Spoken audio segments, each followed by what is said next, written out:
Hello friends, मेरे YouTube channel पर आप सभी का बहुत बहुत स्वागत है। मैं हूं डॉक्टर MP शर्मा। इस वीडियो में अपन समझ रहे हैं उस कोशिकांग को जिसमें मेम्ब्रेन नहीं होती, यानी इकाई कला रहित कोशिकांग सेंट्रियोल, जो ट्यूबुलिन प्रोटीन और इलेक्ट्रॉन डेंस पदार्थों से बना हुआ है।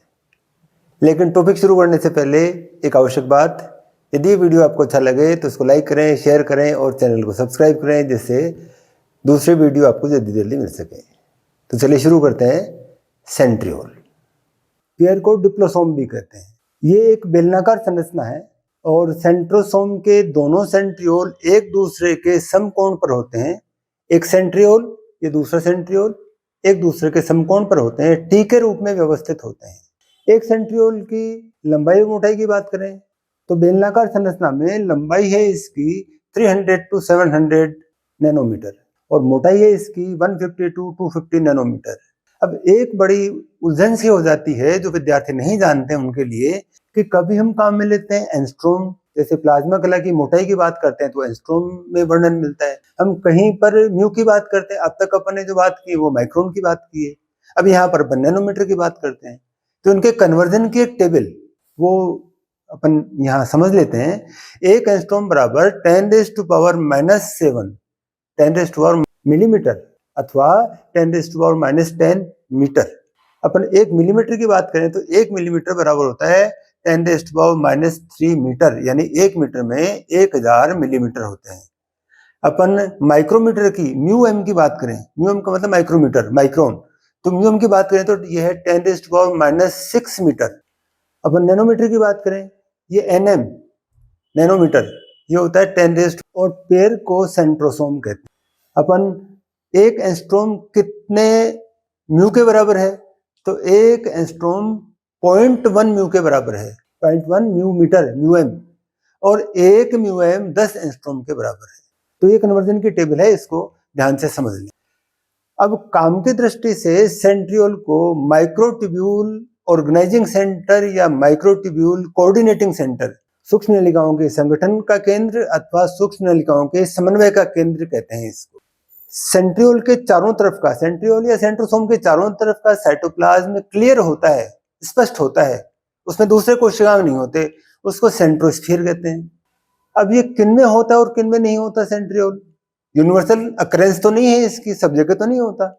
तो प्रोकैरियोट में नहीं होता है ये, क्योंकि सेंट्रियोल बना होता है ट्यूबुलिन प्रोटीन और कुछ दूसरी तरह के पदार्थ जिनको इलेक्ट्रॉन डेंस पदार्थ कहते हैं।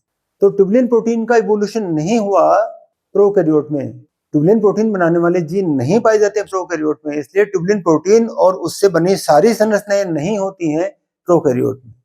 यूकैरियोट में जीन है, ट्यूबुलिन प्रोटीन बनती है और सेंट्रियोल भी बनता है, लेकिन यूनिवर्सल नहीं है। यहाँ भी, यहाँ पर अपन प्रोटोजोआ की बात करें तो प्रोटोजोआ के 4 बड़े ग्रुप हैं, उनमें से 2 ग्रुप, एक फ्लैजिलेटा जिसको मास्टिकोफोरा भी कहते हैं, जिसका उदाहरण यूग्लिना है, और एक सीलिएटा जिसका उदाहरण पैरामीशियम है, इनमें होता है, इन 2 बड़े ग्रुप्स में होता है।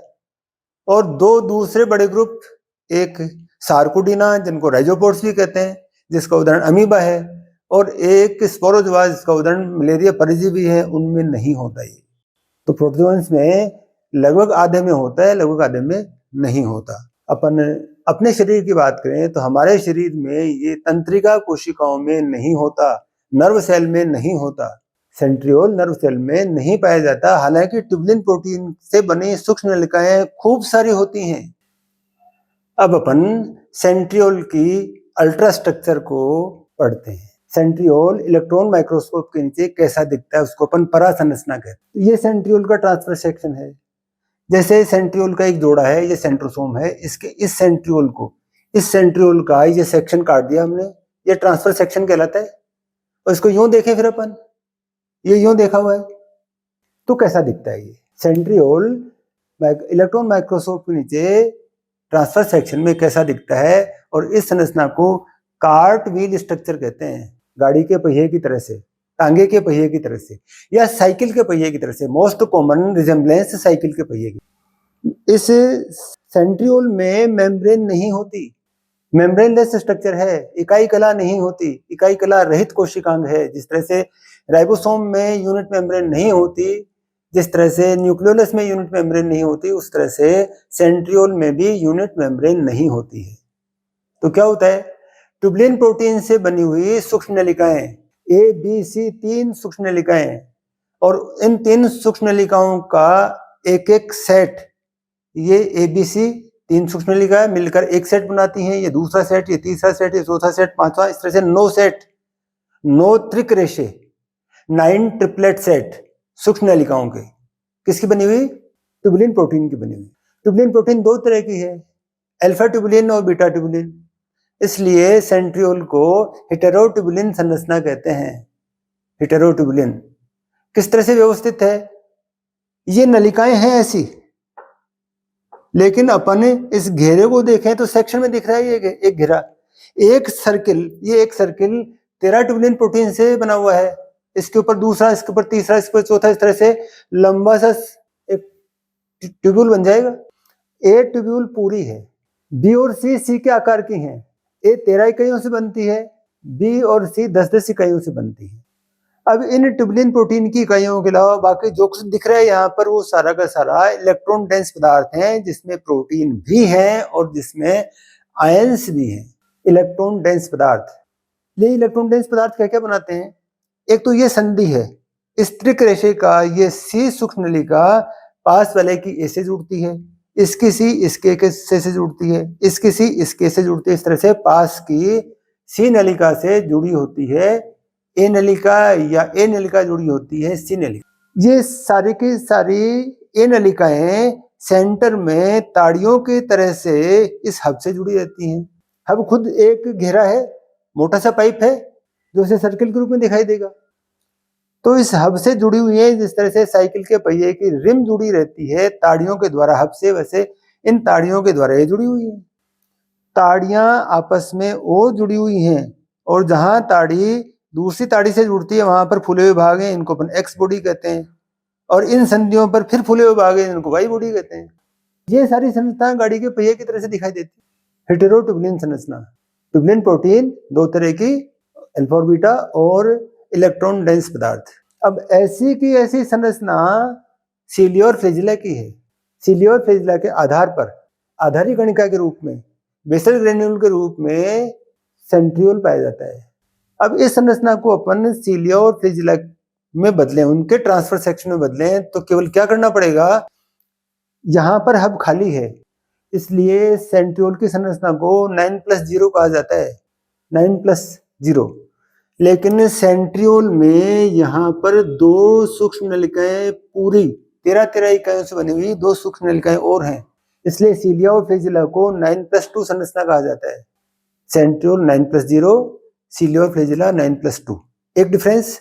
दूसरा, सेंट्रियोल में तो ये सी नलिका पूरी है, लेकिन सीलिया और फ्लैजिला में ये सी नलिका पूरी नहीं हुई है, इसके मुंह खुले हुए हैं, चिमटे की तरह से मुंह खुले हुए हैं इसके, दूसरा डिफरेंस। और तीसरा, इसके चारों तरफ प्लाज्मा मेम्ब्रेन और बना दें। ये ट्रांसफर सेक्शन हो गया सीलिया अथवा फ्लैजिला का। तो मूल संरचना सेंट्रियोल की सीलिया की और फ्लैजिला की एक ही तरह की है। जैसे ये सीलिया अथवा फ्लैजिला, ये तो मेम्ब्रेन, ये सेल मेम्ब्रेन, और यहाँ पर ये सारे के सारे तंतु, ये सेक्शन काटते हैं तो ये ऐसे बन जाता है। ये अल्ट्रा स्ट्रक्चर सेंट्रियोल का, सीलिया का और फ्लैजिला का ट्रांसफर सेक्शन। सेंट्रियोल की वो बातें जो एग्जाम की दृष्टि से महत्वपूर्ण है, उनको और समझते हैं। सेंट्रियोल को सबसे पहले देखा वॉन बेंडन ने और विस्तार से अध्ययन किया। माइक्रोट्यूब्यूल से बनती हैं, बात अपन कर चुके हैं। माइक्रोट्यूब्यूल के जुड़ने से सूक्ष्म नलिकाएं बनती हैं और माइक्रोट्यूब्यूल के हटने से, वियोजन से सूक्ष्म नलिकाएं लुप्त हो जाती हैं। तो क्या इसके लिए कोई आयन इंपॉर्टेंट है?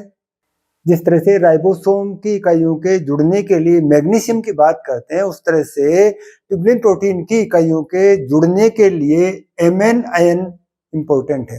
ट्यूबुलिन प्रोटीन के एसोसिएशन डिसोसिएशन के लिए एमएन आयन मेथड।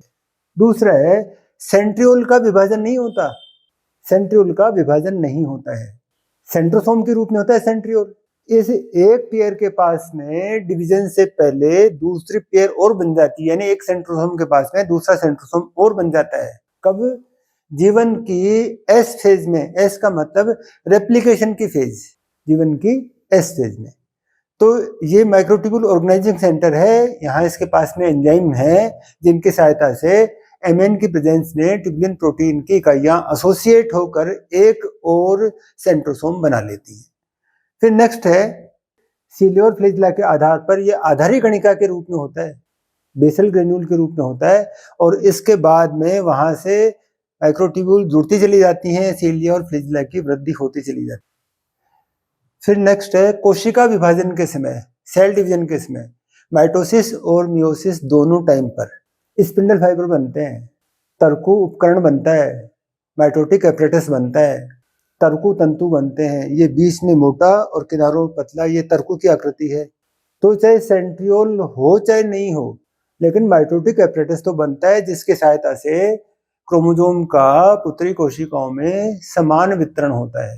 अब यदि सेंट्रियोल होता है तो सेंट्रियोल से ऐसी किरणें निकलती हैं छोटी, जो सेंट्रियोल को तारे की तरह से दिखलाती हैं। एस्टर का मतलब तारा, एस्ट्रल रेज कहते हैं इनको। और इस तरह के माइटोटिक एपरेटस को एस्ट्रल माइटोटिक एपरेटस कहते हैं, एस्ट्रल फाइबर्स कहते हैं इनको। और इस स्पिंडल एपरेटस को जिसमें सेंट्रियोल नहीं है, जिसमें एस्टर भी नहीं बने, उनको अनेस्ट्रल कहते हैं। ये एस्ट्रल और ये अनेस्ट्रल स्पिंडल फाइबर जरूर बनते हैं, एस्टर बने या न बने। सेंट्रियोल है तो एस्टर बनेगा, एस्टर बनेगा तो माइटोटिक एपरेटस को एस्ट्रल कहते हैं। इन सेंट्रियोल की एब्सेंस में एस्टर भी नहीं बनेंगे, उनको अपन अनेस्ट्रल कहते हैं। तो ये सारी बातें हैं जिन पर प्रश्न पूछे हुए हैं, जिन पर प्रश्न बनते हैं इन सेंट्रियोल के ऊपर। अब चलते चलते एक बात फिर से याद दिला दूं, यदि वीडियो आपको अच्छा लगा हो तो इसको लाइक करें, शेयर करें और चैनल को सब्सक्राइब करें, जिससे दूसरे वीडियो आपको जल्दी मिल सके। तो चलिए मिलते हैं नए टॉपिक के साथ में, नए वीडियो में। तब तक के लिए बाय।